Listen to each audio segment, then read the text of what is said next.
Hey fam, it's your girl Aya, and today I want to give you a couple of pieces of advice that I believe it's going to really help you stand out as a filmmaker and make it into the industry.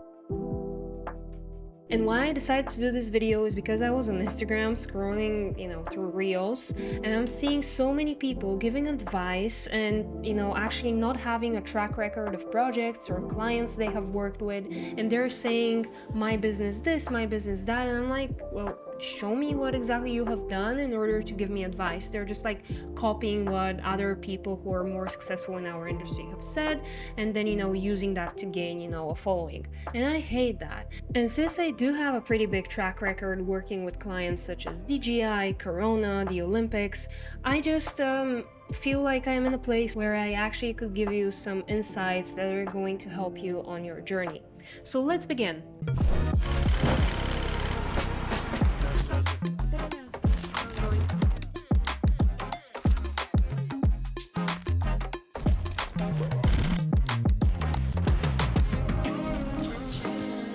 Number one, which I think it's pretty simple, but a lot of people fall into this trap, is master your tools. Now, having a toolkit, your camera, your lights, your audio setup, everything that you own, I want you to learn it by heart. Stop chasing after, new gear when the one that you currently have can do the job pretty well.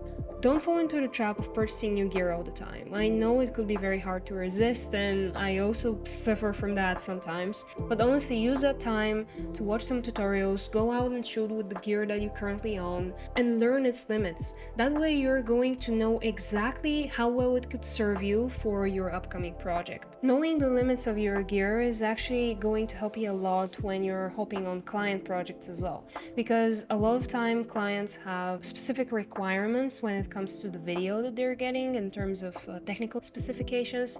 So if your gear allows that and you know that it allows that, you have a green light.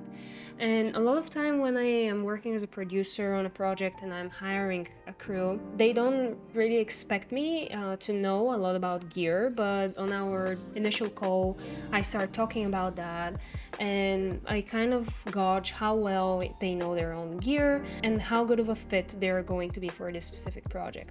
So you don't want to be that person who shows up on set unprepared and a setting needs to be changed right there on the spot and you start like googling on your phone how to do that. This is like such a red flag. You want to be the person who changes it for a couple of seconds, and that way you make the producer and the client feel like they've made the right decision hiring you. My next advice has to do with positioning yourself in the industry. Now, those online gurus always say that you need to niche down. Well, if I hear this one more time, I don't know what I'm gonna do, but please don't. Please don't only choose one form of video, let's say music videos, and do that for the rest of your life because you chose that niche and that's it. You can't move away from that anymore.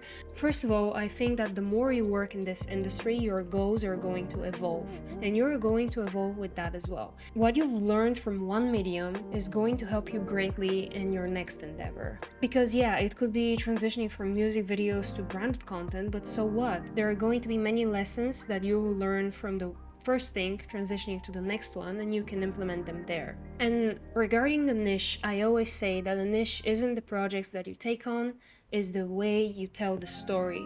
It's your personal style. It doesn't matter what you work on, it's how you tell it, and this is how your voice is going to shine through. So keep that in mind. My next advice is that I really want you to focus and work with the same enthusiasm on your personal brand, like the way you're working on the brand of your clients. You have the skills already, like you're already doing that work for someone else and for their brand. Why don't you do it for yourself? Right now, the creator economy is really booming, and I think that you can use that to your benefit and actually create another income source for yourself. Because if you only rely on client projects, that could be scary. I mean, there could be a lot of project this month, but then next month there is nothing. And if you have your own brand and you are working on developing that, you're opening the doors to a lot of new opportunities. I know it could be a bit hard because you're going to have to learn how to be in front of the camera, and then also creating a brand from scratch could be a bit of a daunting task. But if you focus on documenting that process, not being perfect, but just documenting where you started, I'm telling you, so many people are going to resonate with that because they're also there on their journeys. Like, there are very few people who have reached like the final, and I don't really think that there is like a final line with this.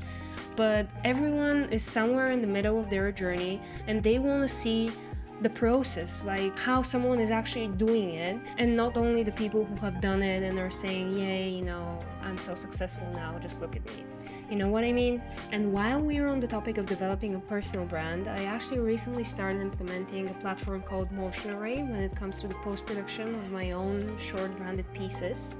Because it really is a one-stop shop where you have everything you need in order to start and finish an edit. And this video is kindly sponsored by them. They just recently launched a new feature on their platform, which is an AI voiceover tool, and I think it's pretty cool because of two reasons. Hear me out. I know with us being so creative, we have ideas all the time, and sometimes we don't have really the time to test all of them. But with a tool like the AI voiceover, when you write a script for a voiceover, you can just try it out right here, right now. It doesn't matter where you are. You just have to choose your style of voice, write down your text, adjust the speed and the emotion of the voice, and that's it. You have it generated in seconds.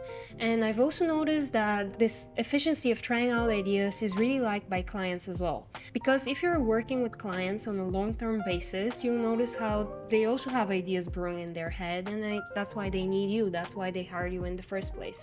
So with a tool like this, you and your client can try it right now and see how well it's gonna work. And not only try it, you can actually use it and generate a lot more content for them over time compared to the traditional where you actually need to hire a voice actor, see if you like their voice, then do further readjustments, and this easily takes a couple of days to a week, whereas with a platform like Motion Array, you just have it done in seconds. To go and try it out for yourself, use my link in the description and let me know what you think. And while on the topic of clients, I really want to advise you to create genuine relationships with clients and with your network. When I was in the very beginning of my filmmaking career and I was like emailing with my first ever clients, I used to think that this was like the scariest thing ever. And when I was talking with a friend, I wouldn't address a client by their name, I would address it as a whole brand. But this is such a wrong way to do it because I'm creating a longer distance between the client, or actually the brand representative in that brand, and me. And I think this is a very wrong way to do that. Look, you have to understand that you are providing a service that is solving a problem for a business. But businesses don't hire filmmakers, people do. So also when you're writing emails or writing pitches, know that you're catering that to one person specifically. So don't try and address the whole brand. Talk to that person. See who they are, like hop on a call with them. Especially if you have a long-term contract with them, you want to get to know them, and not only get to know them because of the work that you're doing together. This relationship and this whole experience has to feel good for both of you, for the brand representative and for you.